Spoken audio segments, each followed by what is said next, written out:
Joseph, keep you alive.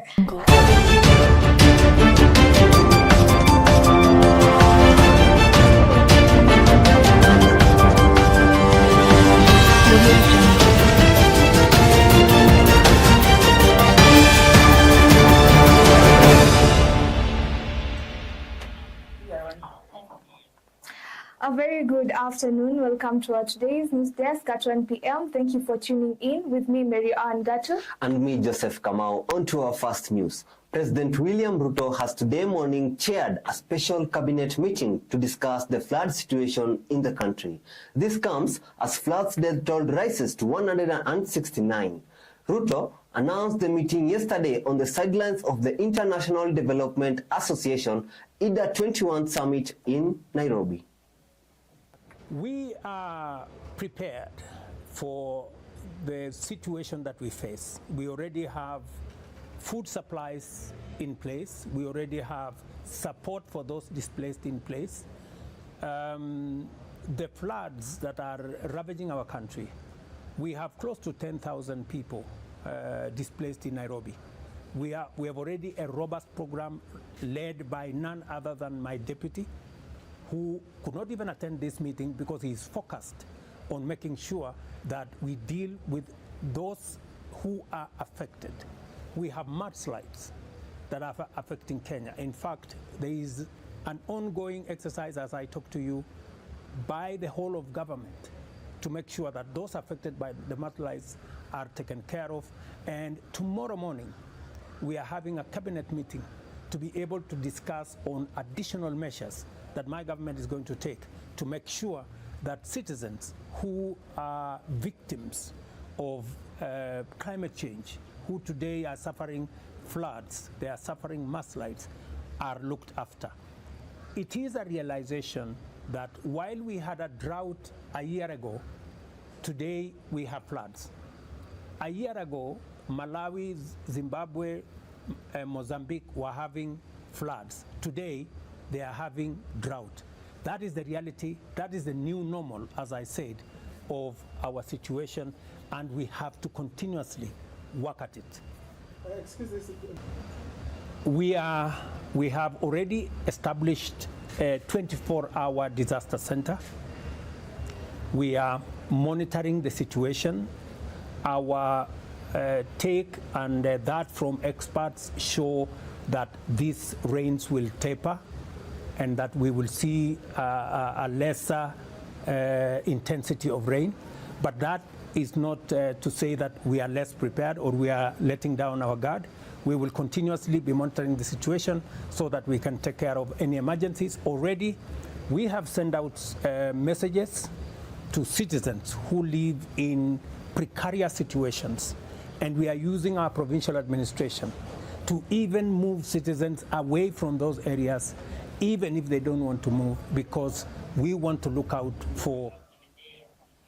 Now, following the government's decision to postpone the reopening of schools until next week, Monday, due to bad weather conditions, reactions are still coming in. Government spokesperson Isaac Mwaura has urged school principals not to send home students who are already in school unless they are confident of their safety back home. However, several parents and teachers have criticized the administration for taking time to make the news.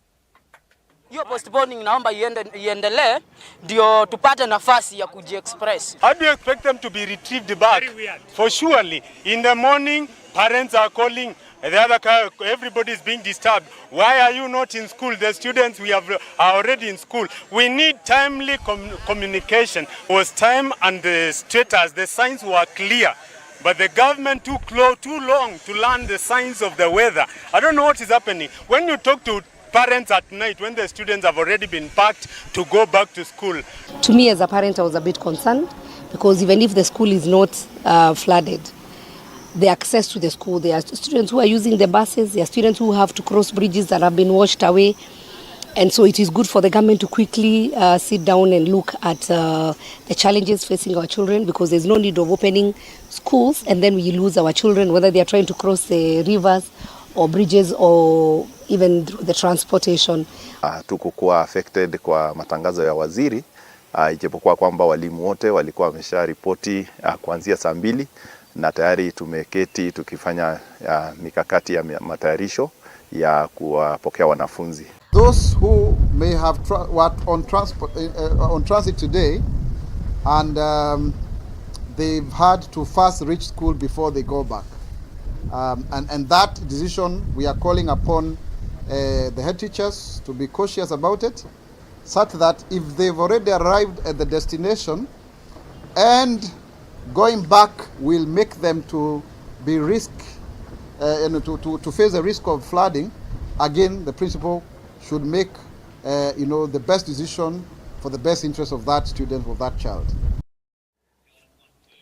Now, nominated MP Sabina Chege has lauded the government for postponing the school opening date to keep the students safe from the effects of flood.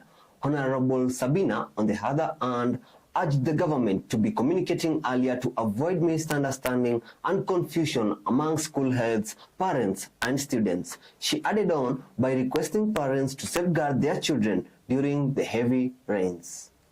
So the government need to have a very proper plan. The ones who are in schools, how are they going to be accommodated elsewhere? Number two, where the bridges have been swept. How long will it take? Is it a week or 2 weeks? And I think it's important that we are sure for the safety of our children that when schools are being opened, that our children are safe in school. I know the meteorological department has a forecast on how long these rains are going to be. It's better to be safe than sorry. It's better for our children to be safe, even if they are late for a week or 2 weeks. The parents will be sure that when the children go back to school, the ones who are the scholars, the ones who are boarders, that they're going to be safe. But it was a great step, though came in a bit late by the ministry to suspend. This was a very wise idea because we want our children to be safe. I would say it's better late than never. Better late than never. It ought to have been communicated latest by Friday, but since the communication came, we receive it and we are grateful. Because if they did not communicate, many children would have reported to school today or tomorrow. And now President William Ruto has opened the African Heads of State and the Government session at the International Development Association Summit in Nairobi. The summit, which is being held at the Kenyatta International Conventional Center, brings together leaders from over 20 African countries. Some of the leaders that arrived on Sunday, while others arrived on Monday morning.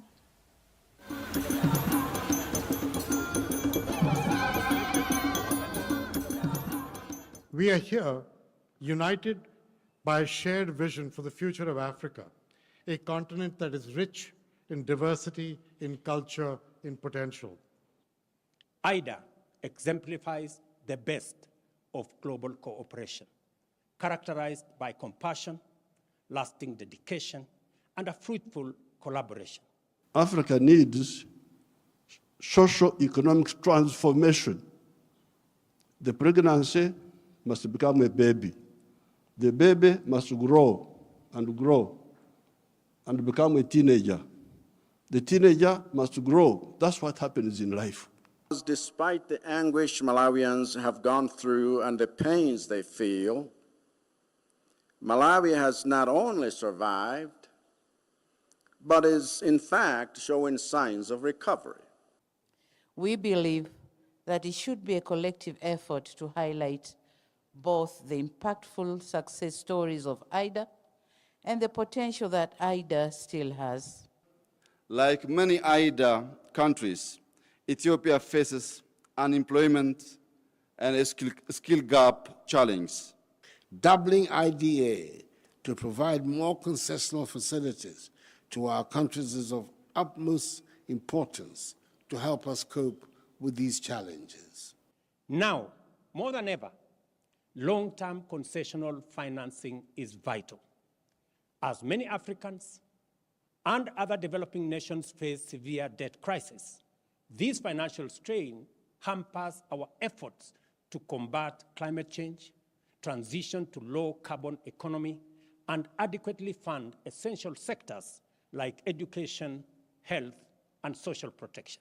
We are committing ourselves as a head of state, as head of government, to meet regularly and also to extend our support and enhance national capacity as well as national system and renew our commitment to transform our economy through strong governance. I wanted to thank the government and the Republic of Kenya and His Excellency President William Ruto for hosting this critical meeting on IDA 21 replenishment. Thank you and God bless you.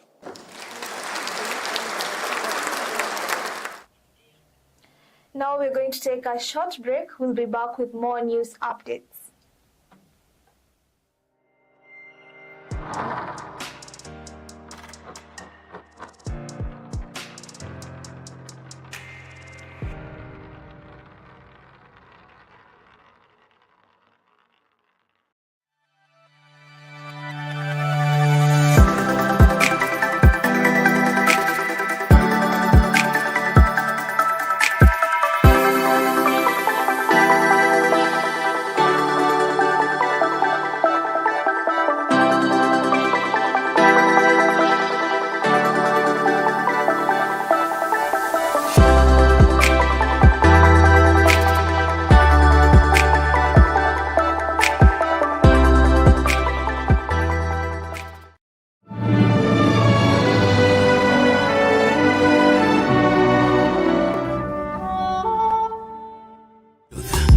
Ever the best. Hallelujah.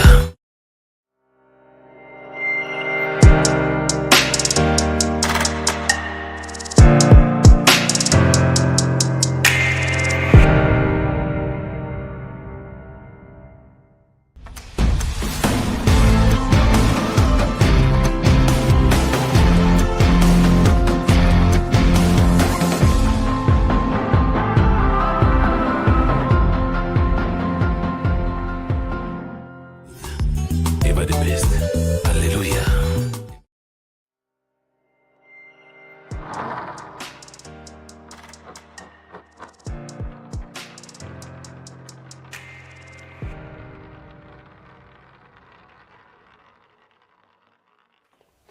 Welcome back.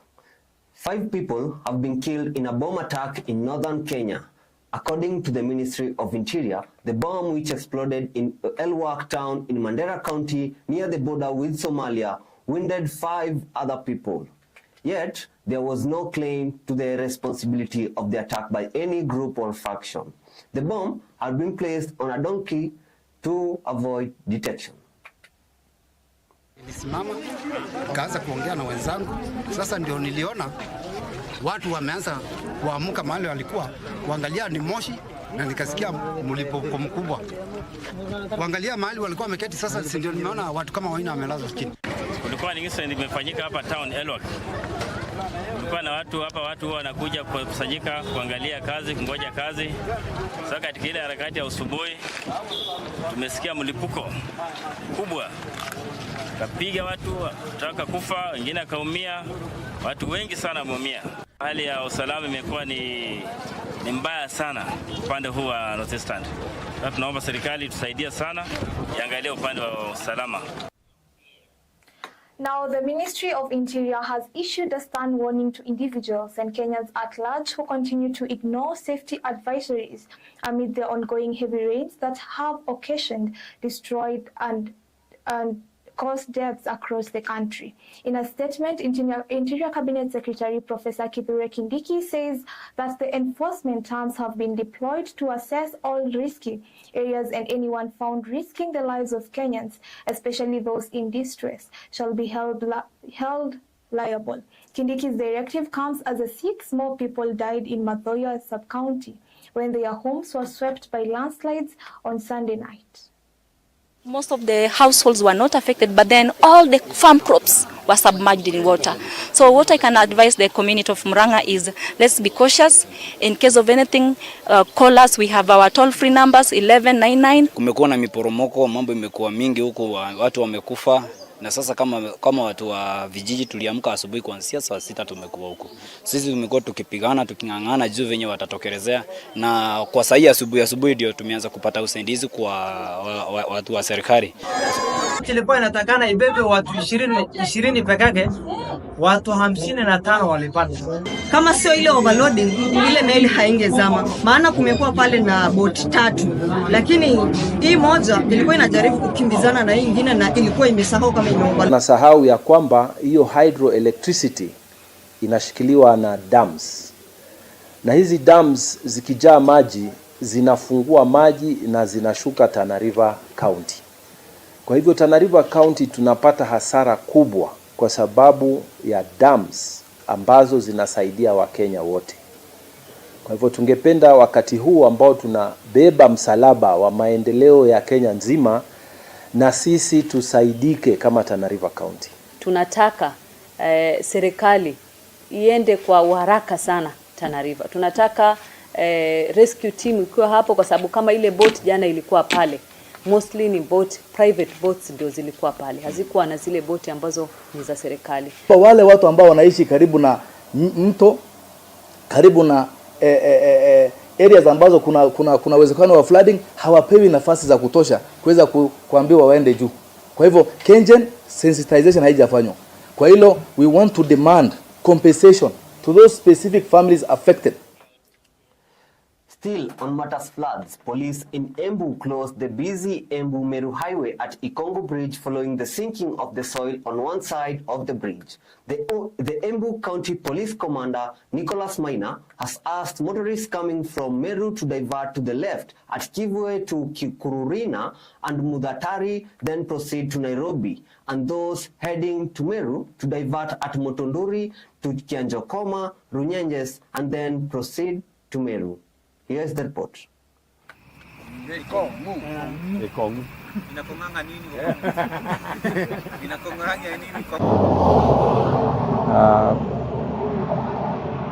Tumepata madhara ya mvua imenyesha Embu kila mahali. Kwa hii bridge Ikongo imeanza kuanguka polepole kwa upande wa kushoto, na tunaona upande wa kulia iko stable kiasi. Kwa hivyo kwa sasa tunajaribu kufungulia magari usiku ndio zifike Embu, tukipitia pande moja ya barabara ndio tuone venye mambo itakuwa, lakini tunaomba Mungu kusinyeshe, sababu ikibidi kukinyesha tutakuwa na njia nyingine ni kufunga hii barabara mpaka kesho asubuhi, ndio watu wa Kenya wakuja waangalie, waitathmini, waone venye iko, ndio tuanze kufanya marekebisho kwa hii barabara. Lakini kwa sasa kwa sababu ukungu umeingia, madereva tunawaomba wawe waangalifu, watembee kwa mwendo wa polepole. Kwa mwendo wa polepole ndio waweze kufika mahali wanaenda. Tunaomba tafadhali. Na ukipata mahali ambapo unapewa signal ama unapewa ishara na askari, enda polepole, heshimu mwenyewe kwa barabara, sababu anaokoa maisha yako, anakusaidia kuokoa maisha yako. Kuna wengine wanapea ishara ambaye wanaona kwamba ile kazi unafanya ama ile venye unamwambia haistahili kwa sababu uko na haraka zako, na hiyo mtu anakuokoa. Kwa hivyo tafadhali tunaomba madereva ni usiku, na sana sana wale wako na gari ambazo ziko na uzito zaidi. Now we have come to the end of Younib TV News at 1 Live. Thank you for tuning in. My name is Joseph Kamau. And I am Maryann Gatu. Have a lovely day ahead and a good afternoon.